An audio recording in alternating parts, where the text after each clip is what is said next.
may be the greatest catch I've ever seen in my life. All right, I made this announcement in the video yesterday, but it is so important, guys. Today, it is January 20th. Please, please, please, if you have not already, go down there, go to Patreon, DM me ASAP, as league dues for all Dynasty Patreon flock leagues are due today. Starting tomorrow, I'm going to be getting the new members on Patreon in those leagues. If you want in a league, make sure y'all also go to Patreon and DM me and say, hey Mason, please add me to the list of leagues. And then I'm going to be going in order, reaching out to people going, hey, do you want this spot? Do you want this spot? Do you want this spot? And I promise every single person on Patreon who wants in a Dynasty League this offseason is going to get in a Dynasty League this offseason. I play in every single league. In 2020, I absolutely crushed y'all. You know, if you're in the Discord chat, checking out the standings in every league. I took down the original Flock Patreon Dynasty League, which is actually a 16-team Superflex, tight end premium, points per carry, Devi. I mean, everything that you would ever want to see in a Dynasty format. Was able to take it down on the back of Jalen Hurd, Dalvin Cook, Devonte Adams. I mean, it felt fantastic. I'm excited to take y'all on again in 2021 and get some new leagues going. So please go down there if you have not already and shoot me that DM.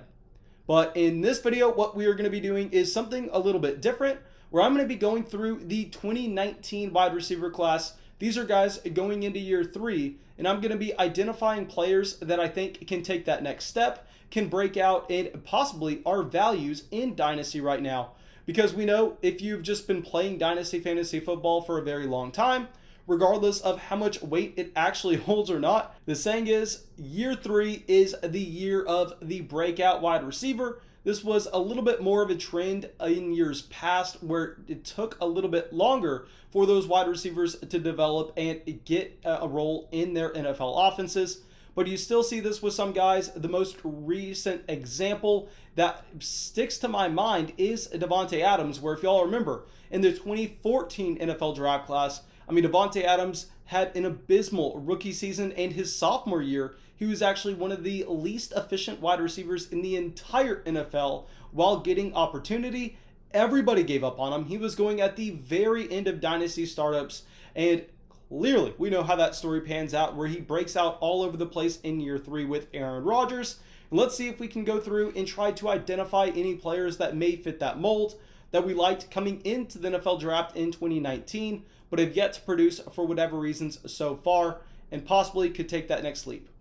But the first player we're going to be starting it off with is going to be the first player drafted in 2019. Someone that I was not a fan of too much, mainly because of his decision making, and this is Hollywood Brown. I mean, going off the board with the 25th overall pick in the NFL draft, and I know y'all are probably wondering, Mason, why are you talking about decision making? He's a wide receiver. This isn't a quarterback. That we're not talking about basketball right now. All he has to do is run the route. And guys, I mean, Hollywood Brown, decision making generally is not something we look for at the wide receiver position. When you choose to go to the University of Oklahoma willingly, like nobody has a gun to your head and you go, you know what? What I'm going to do is I'm going to move to Norman, Oklahoma. I'm going to be a wide receiver there for 3 or 4 years. I mean, I just have to question your character. I have to question what kind of player you are, because OU sucks. I don't know if y'all know that by now, but anyway, all jokes aside, with Hollywood Brown, the reason I was not a massive fan of him in the 2019 NFL draft class was because I profiled him more as just that field stretching wide receiver, someone like a John Ross, someone like a Henry Ruggs. Henry Ruggs I completely bought into this past draft class, but that's a different story. And with Hollywood Brown, obviously, we know he's a little undersized. We did not get official numbers on him at the NFL Combine due to a foot injury, and he went a little bit later in the NFL draft compared to other speedsters. So everything lined up where I did not necessarily love Hollywood Brown in 2019, but after his rookie season, I was all in. I mean, after his rookie year where he was able to put up 41 yards a game, 3.5 receptions a game while being on and off with injuries, I thought that was an extremely impressive year by Hollywood Brown, and he was going to be able to build on it going into 2020. And yes, he was able to bump up his numbers slightly from 41 receiving yards to 48, from 3.5 receptions to almost 4 receptions a game. But still, everything maintained with Hollywood Brown. I mean, he was too up and down in an offense that was not too pass happy, in an offense that had a very hard time moving the ball through the air. I mean, it's hard to see a path where Hollywood Brown can take that year 3 leap, just because I think that he kind of has the same talent profile that he did coming into the NFL. There's nothing that he can really add to his game because he's more so built around speed than just pure route running. And when you don't have a quarterback that can accurately get you that deep ball when your game is built around speed, I don't know what exactly we can be expecting. I still think that he is a decent value with where he's going in these Dynasty mock drafts that we have been running. I mean, he is going after some wide receivers that genuinely have not come close to having a season like Hollywood Brown so far at the NFL level. Someone like Laviska Shenault. I think that if you're going to be deciding between Laviska and Hollywood, you should definitely lean with Marquise Brown. But yeah, I mean, I don't think we're going to see that giant leap. I think we're going to see something very similar to what we had in 2020, something that's definitely worth going after in Dynasty startups, but not prioritizing. All right, so now our next wide receiver was someone that I hated in the NFL draft in 2019. I actually lost money on a betting that he would not go in the first round, and he ended up going with the 32nd overall pick right at the end of the first round to the New England Patriots, and this is Nikhil Harry. Now, so far with Nikhil Harry, I mean, he looks like the biggest bust in the 2019 draft at the wide receiver position. So far, I mean, he has had not a single good season. 2019, he had 15 yards a game, less than 2 receptions. In 2020, he had about 20 yards a game, just over 2 receptions a game as well. And with Nikhil Harry, what is just completely demoralizing about these 2 years is it's not like he was playing behind a Julio Jones. It's not like he was playing behind someone that was just soaking up a ton of volume. He was playing on an offense that really needed any help at wide receiver that they could get. And Nikhil Harry was relatively healthy during these 2 years, and he was just unable to get on the field. He was unable to do anything.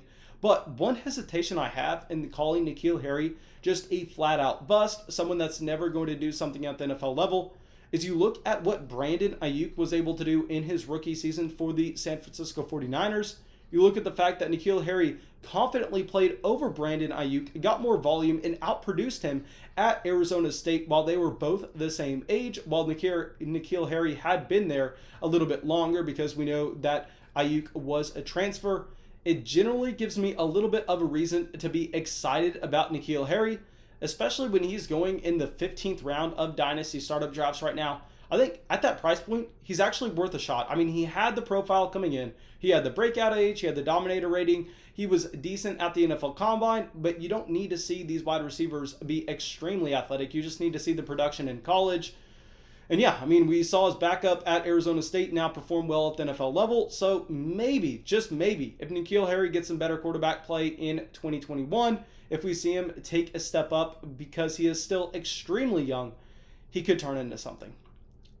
Now, our next player is someone else I did not like, and I told y'all to sell him high after his rookie season, and I'm honestly surprised with how solid his 2020 year actually ended up being. This is Debo Samuel. So Debo Samuel was selected with the 4th pick in the 2nd round, and the reason that I do not like Debo Samuel is because he came into the NFL at such an old age. I mean, he was in college for 5 years. What do you want to see from these wide receivers coming into the NFL is you want to see them coming out after their true junior season, because generally with hit rates, if you see the wide receivers getting good draft capital after coming out in their true junior season, if they're in the NFL draft at 20, 21 years old, I mean, that is the ideal profile. When you see someone taking so long to leave college to get to the NFL level, when you see someone have that type of injury history, I mean, red flags should be going off. And in 2019, Debo Samuel had a great rookie season, averaging almost 4 receptions a game and 53 receiving yards. And we know with Debo, he was also used as a gadget player, getting carries as well, getting sent in motion very often by Kyle Shanahan. And in 2020, I think we can all agree that he had a very disappointing season. I'm going to be completely honest, though. I mean, I was not expecting these type of numbers when I looked it up. I thought Debo Samuel was a complete afterthought in a year where nothing went right for the San Francisco 49ers, in a year where Debo Samuel suffered injury after injury. But in 2020, he was actually able to go out there and average almost 60 receiving yards a game and almost 5 receptions a game as well. So slightly building on what he was able to do in 2019. But going forward, I mean, Debo Samuel pretty much has no upside. He's playing in an offense that has the best tight end in the NFL in George Kittle. While healthy, he is going to be soaking up the majority of the opportunity in this offense. As well, Brandon Ayuk looked so much better than Debo Samuel. Ayuk was a player the 49ers invested into in the first round in 2020. He looks like he is going to be their X-wide receiver. Debo Samuel is going to be a little bit more of the gadget player. And he's also extremely old for someone who's going into their third season. So with Debo Samuel, I know he's lost a ton of value, but I can't label him as a breakout just because I don't see where it could come from. And now our next player, not going to talk about him much at all because I made a video on him 2 days ago as well. He's already broken out. He's taking a step up into being one of the premier wide receivers at the NFL level. A.J. Brown was the next selection after Debo Samuel, after Nikhil Harry, after Hollywood Brown. I mean, laughable that A.J. Brown lasted this long in the 2019 NFL draft. I wanted to bring up his name just to make fun of the Patriots, make fun of the 49ers, make fun of the Baltimore Ravens. But here, A.J. Brown clearly taking that leap up to being an elite level player, has already been that so far, so don't need to discuss him. Now, coming in at wide receiver 5 in the 2019 NFL draft class is the player that I think is going to make that jump. I think he is going to be a breakout level player in 2021, and this is Nicole Hardman. So with Nicole Hardman, I think we all have the same memory. On draft day, we were all watching the NFL draft while the Kansas City Chiefs traded up to the 24th pick in the second round. While DK Metcalf was sliding, all of us thought that they were trading up to get DK Metcalf. I know my own fantasy football chats were blowing up going, DK Metcalf, DK Metcalf. Oh my God, Patrick Mahomes is going to get DK Metcalf.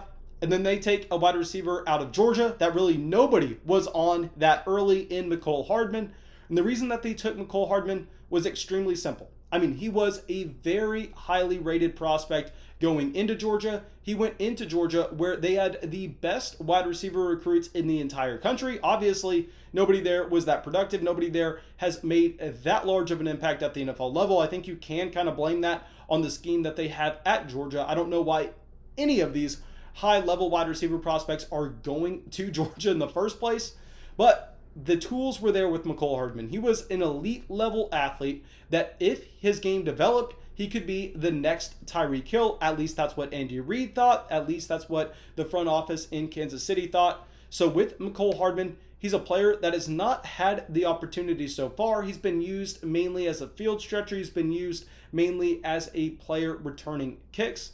But if we are looking at this team in 2021, it looks like there's not going to be Sammy Watkins. It looks like a couple of the other depth wide receivers on this Kansas City Chiefs team are going to be gone, where it's going to be Tyreek Hill and Nicole Hardman. And I think that is exactly what Andy Reid and Patrick Mahomes want. I think they want that speed where they can just destroy NFL defenses over the top, where they are forced to play two safeties back. They really cannot afford that long ball with two elite level field stretchers opposite of each other, with the best deep ball passer in the entire NFL, with Travis Kelce working underneath, with Clyde Edwards-Helaire catching passes out of the backfield.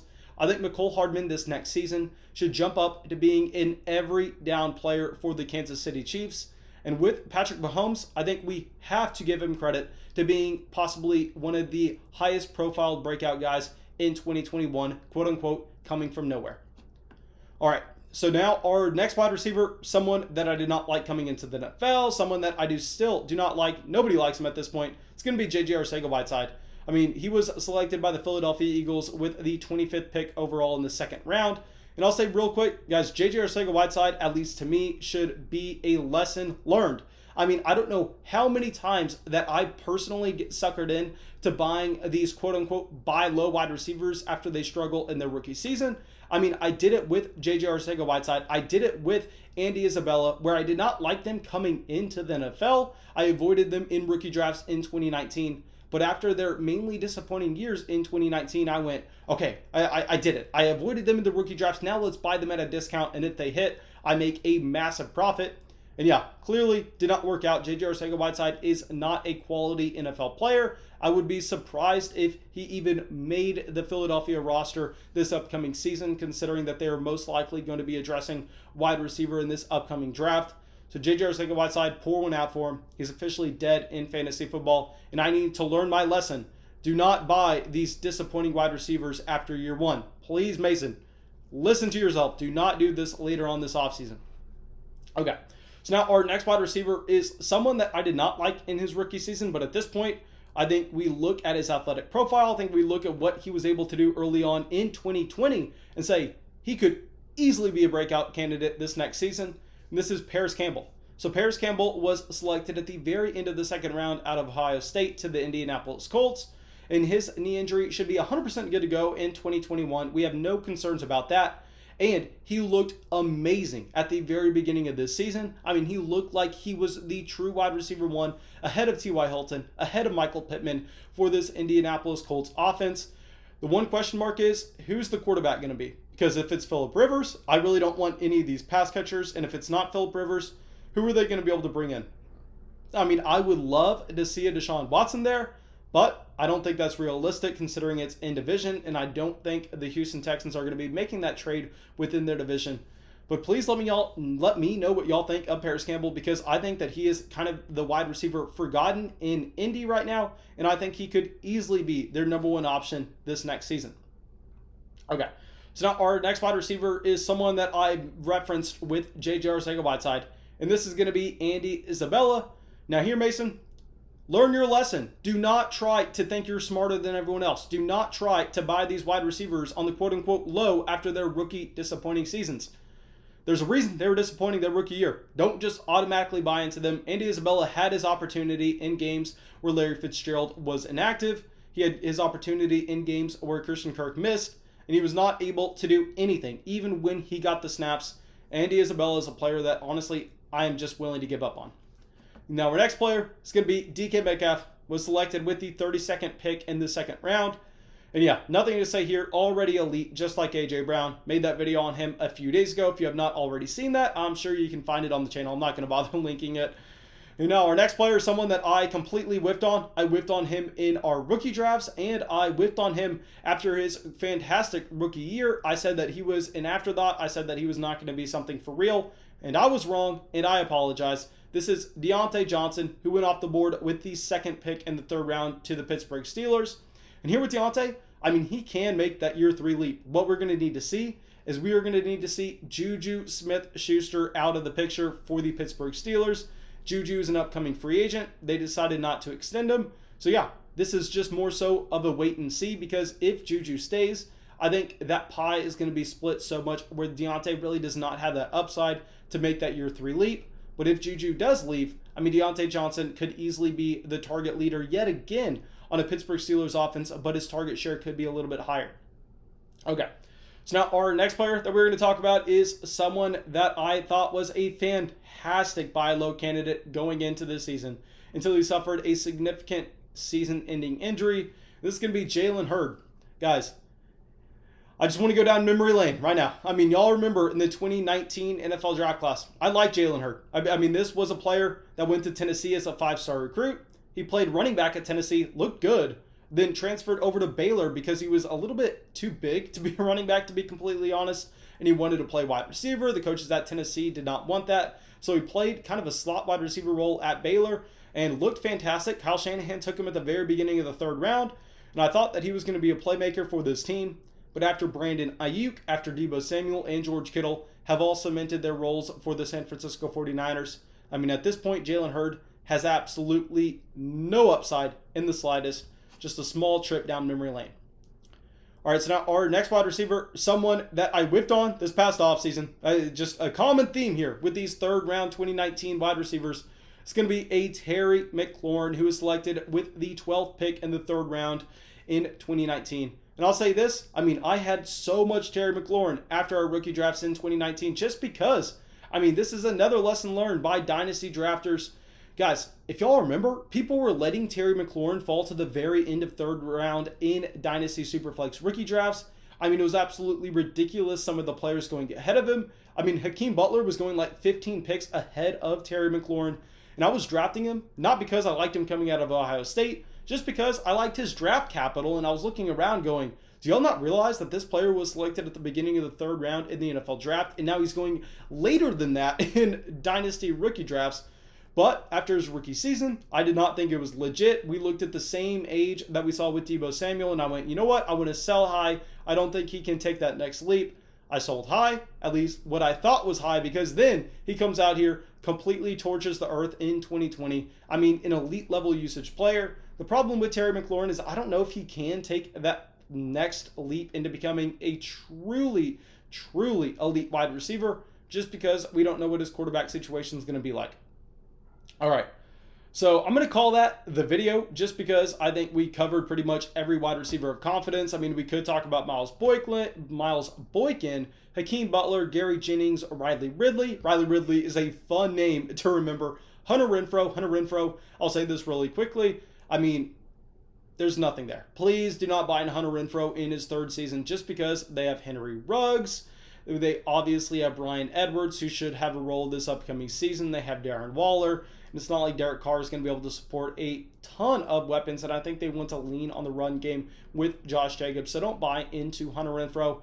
Darius Slayton, very similar thing. I mean, I was screaming to sell high after week 1 this past season just because you look at a field-stretching wide receiver that does not have the draft capital.